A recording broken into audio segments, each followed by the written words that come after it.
Thanks for joining me in another video today. Today I wanted to share some personal experiences on maintenance and issues with my 2019 Model 3 Standard Range Plus and a 2018 Model 3 Dual Motor Long Range. These aren't reasons not to buy a Model 3, but more of information sharing of what has been done with these cars so far. Also, make sure to refer to the manual for your car and look online on Tesla support for guidance on maintenance. In general, Tesla cars require no traditional oil changes, fuel filters, spark plug replacements, or emission checks. As electric cars, even brake pad replacements are rarer because regenerative braking returns energy to the battery, significantly reducing wear on the brakes. One neat thing about the Tesla app is you can see all your previous history and invoices of any service visit you have done with Tesla. I'll start off with issues for my car, a 2019 Model 3, which currently has 16,000 miles. The first issue I encountered was at day of pickup. The driver door did not shut properly and I had to slam the door for it to close. I brought the car back into the service center and they adjusted the door striker on the side of it. So they had to adjust this part right here. It wasn't an issue where I had to leave my car overnight for.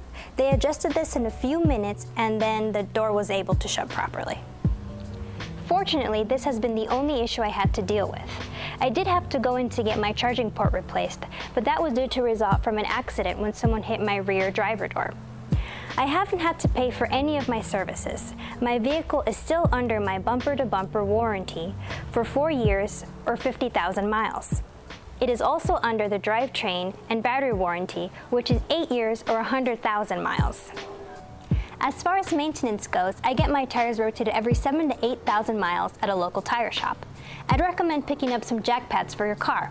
On the bottom, there are specific points where the car needs to be lifted up at, and it's recommended you ensure that any non-Tesla repair facility is aware of these lifting points. Sometime in the near future, I will have to get my cabin air filters replaced since I've owned my car for almost 2 years now.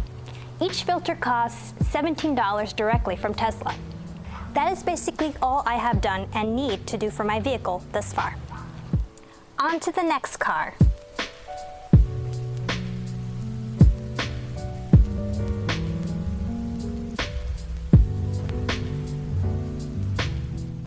The 2018 Model 3 currently has 48,000 miles. The car is still just under the bumper-to-bumper warranty, but is still covered by the drivetrain and battery warranty, which is 8 years or 120,000 miles.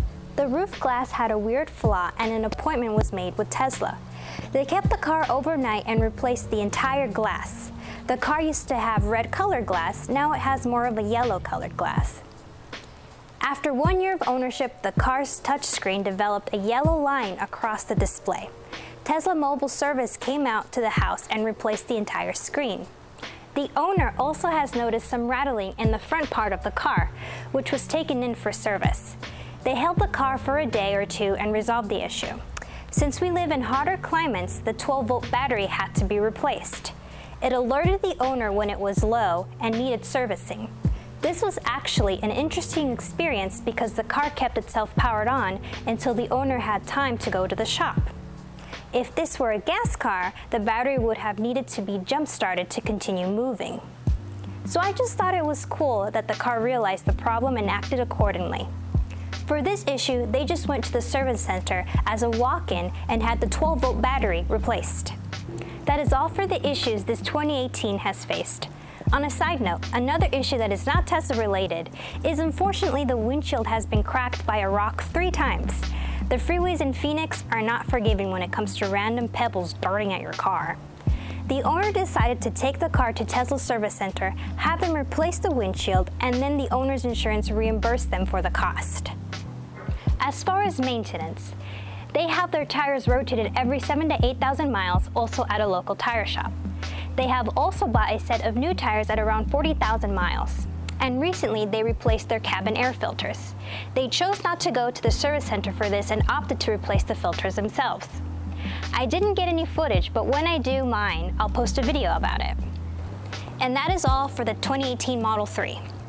In general, Tesla recommends the cabin air filter to be replaced every 2 years. They also recommend rotating your tires every 6,250 miles. testing the brake fluid for contamination every 2 years, and an air conditioning service every 6 years for the Model 3. Tesla has also recently pushed an over-the-air software update for their vehicles where any error that has popped up on your car is now visible to the owner. This helps you and the service center identify when exactly an issue occurred and notes about the issue. So go into your controls panel, click on Service, and then Notifications.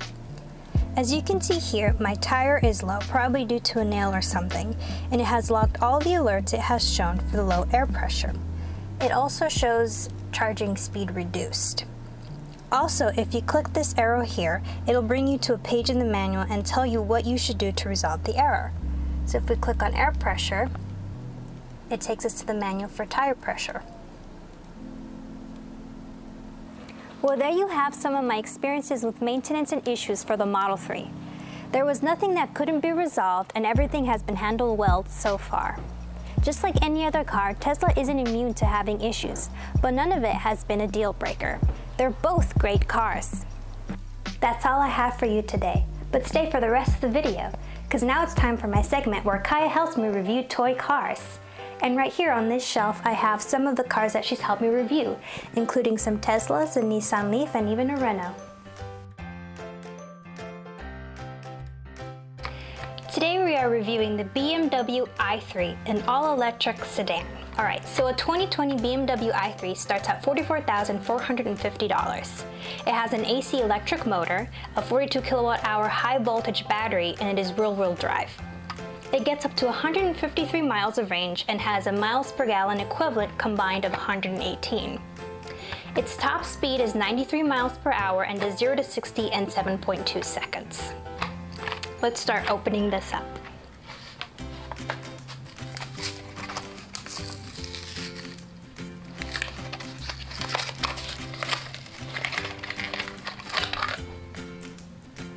All right. Here we have, focus. All right, so it has an all-electric 170 horsepower torque motor, uses a J1772 connector, and DC fast charging capability. I like how these doors open. It's very interesting. It also says the interior is made from recycled materials. That's pretty good. That's pretty cool.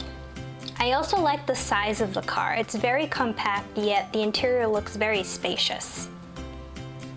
One thing I have to say is I do hope that they are able to extend the range in the future without needing the range extender on the basic BMW i3 to be over 200 miles, especially for that price mark. Though other than that, what do you guys think of the BMW i3? Kaya, what do you think? Where'd you go? You're down here. No one can see you. Here, let's tilt this. Kaya, what do you think of the BMW i3?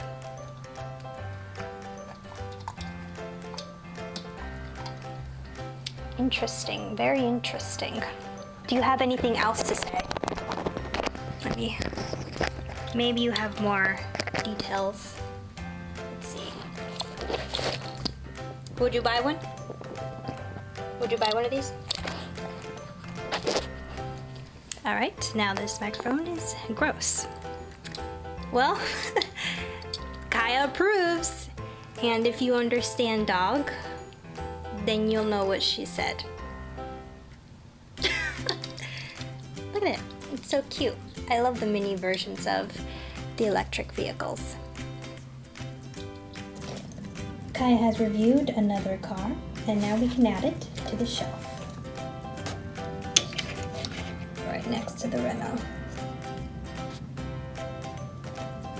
Good job, Kaya. Thanks for spending time with me today. Make sure to subscribe for more EV content and follow me on social media at CallasEV and Kaya's Tesla. Kaya's my dog. And check out my website at www.callasev.com. That's all for now, and happy charging!